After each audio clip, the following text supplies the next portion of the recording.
জনগণের মধ্যে আমরা অত্যন্ত জনপ্রিয় এবং যুগ যুগ ধরে আমরা জনপ্রিয় ছিলাম।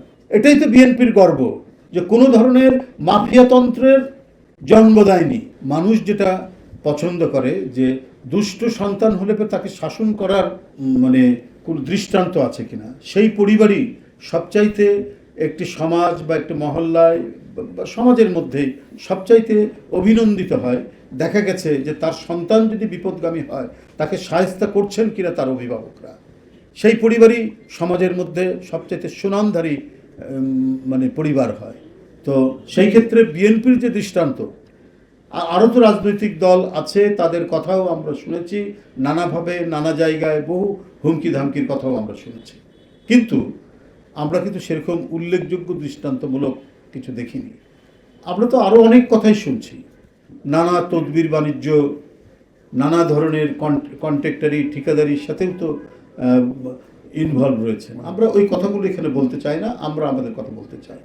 এই যে মানে আপনার যে দুষ্ট গরুর চেয়ে শূন্য গোয়াল ভালো একটা বাংলা প্রবাদ আছে, আমরা সেই প্রবাদটাকে অনেক সময় আমরা অনুসরণ করি, যে দুই একজন মানে দুষ্টের জন্য, দুই একজন অনৈতিক কর্মকাণ্ডের জন্য দল বদনাম হোক, এটা আমরা কখনো চাই না। এ ব্যাপারে সবসময় কঠোর হস্ত। টানা সপ্তমবারের মতো বেস্ট টিস্যু পেপার ব্র্যান্ড হিসেবে স্বীকৃতি পেয়েছে বসুন্ধরা টিস্যু। এবং এই দৃষ্টান্তের কারণেই জনগণের মধ্যে আমরা অত্যন্ত জনপ্রিয় এবং যুগ যুগ ধরে আমরা জনপ্রিয় ছিলাম। সেটা শহীদ রাষ্ট্রপতি জিয়াউর রহমানের সময় থেকে। তাকে যখন ঢাকা বিশ্ববিদ্যালয়ে আক্রমণ করলো রাষ্ট্রপতি, তার সিকিউরিটি সবাই সিদ্ধান্ত চাচ্ছে, সবাইকে শান্ত করে নিজের শরীরে ঢিল খাওয়ার পরও যে ব্যক্তি শান্তিপূর্ণ অবস্থান নিয়ে হেঁটে গিয়ে শিক্ষকদের মধ্যে বক্তৃতা করেছেন, সেই দল তো বিএনপি। এবং সেই দলের যে ঐতিহ্য রয়েছে সেটাই তো ধারণ করে এসেছেন, সেটাই তো বহন করে এসেছে দেশনেত্রী বেগম খালেদা জিয়া এবং ভারপ্রাপ্ত চেয়ারম্যান তারেক রহমান। তো সেই ক্ষেত্রে তৃণমূল থেকে জাতীয় পর্যায় পর্যন্ত আমাদের যে সাংগঠনিক স্ট্রাকচার, হ্যাঁ, সেখানে বিপদগামী দুই একজন থাকতে পারে। সেটার বিপদগামীকে আমরা প্রশ্রয় দিচ্ছি শামীম ওসমানের মতো বা নিজাম হাজারের মতো কিনা, সেটা তো আপনাদের দেখতে হবে। সেই প্রশ্রয় তো বিএনপি দেয়নি। এটাই তো বিএনপির গর্ব, যে কোনো ধরনের মাফিয়াতন্ত্রের জন্ম দেয়নি।